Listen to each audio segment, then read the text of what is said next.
નમસ્કાર, આપ જોઈ રહ્યા છો જેકેએસ ન્યૂઝ ગુજરાતી. વાત કરું તો ચુડાના ગોખરવા ગામના ખેડૂત દિનેશભાઈ પરમારના ખેતરે નકલી બિયારણના મુદ્દે જિલ્લા ખેતીવાડી વિભાગના અધિકારીઓ દોડી આવ્યા હતા.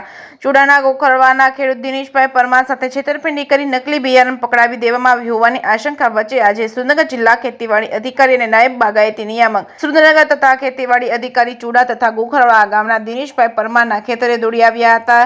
ત્યારે સ્થળ ચકાસણી કરતા ખેડૂતના સર્વે નંબર 159 માં અંદાજિત 10 વીઘામાં ગુવાનો પાક ઉભો છે.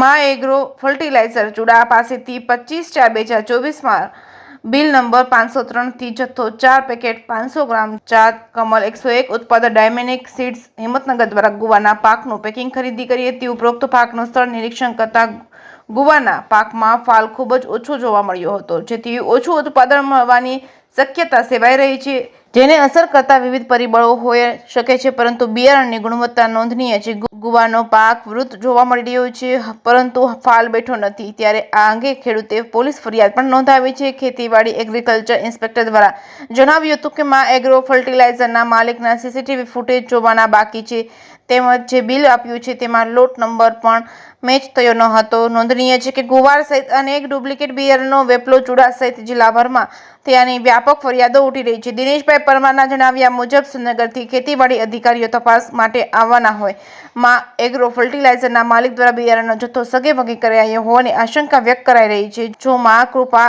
ફર્ટિલાઇઝરના સીસીટીવી ફૂટેજ તેમજ આજુબાજુના દુકાનોના સીસીટીવી ફૂટેજની યોગ્ય તપાસ કરવામાં આવે તો સત્ય અવશ્ય બહાર આવશે. હવે જોવાનું એ રહ્યું કે આ સમગ્ર ઘટનામાં દિનેશભાઈ પરમારને ન્યાય મળશે કે નહીં, તેના પર સૌની નજર મંડાઈ રહી છે કે પછી ભીનું સંકેલાઈ જશે તે જોવાનું રહ્યું.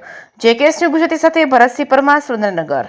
આજરોજ ચુડા તાલુકાના દિનેશભાઈ ધનજીભાઈને ત્યાં જે ગુવારમાં જે વાવેતરનો જે પ્રશ્ન આવ્યો હતો કે જેમને જે વેજીટેટિવ ગ્રોથ એટલે જે હતો પરંતુ જે ફળીઓ આવેલ નથી એવી આપણે પ્રેસ નોટમાં પણ રજૂઆત આવી હતી. એના અનુસંધાને જિલ્લા ખેતીવાડી અધિકારી શ્રી અને નાયબ બાગાયત નિયામક અને આખી ટીમ દ્વારા સ્થળની મુલાકાત લેવામાં આવેલ છે.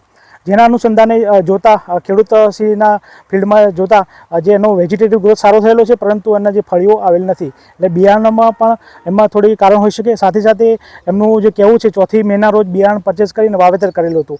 તો એની અંદર આમ જો યુનિવર્સિટીના ભલામણ પ્રમાણે જે ફેબ્રુઆરી એન્ડ અને માર્ચનો વાવેતરનો સમયગાળો હોય છે એ આપણે વૈજ્ઞાનિક ભલામણ છે વાવેતરની. અને બીજું કારણ કે મે મહિનામાં વાવેતર કર્યું હોવાથી થોડા તાપમાનની પણ અસર હોઈ શકે, પરંતુ એમનું કહેવું છે કે ફળીઓ આવેલ નથી. તો આ બધા મિક્સ પરિબળો બિયારણની સાથે સાથે વાતાવરણનો પણ ભાગ ભજવેલો હોવો જોઈએ. નામ અંકુલ પટેલ છે. હું ખેતી અધિકારી તરીકે ચુડામાં ફરજ નિભાવું છું.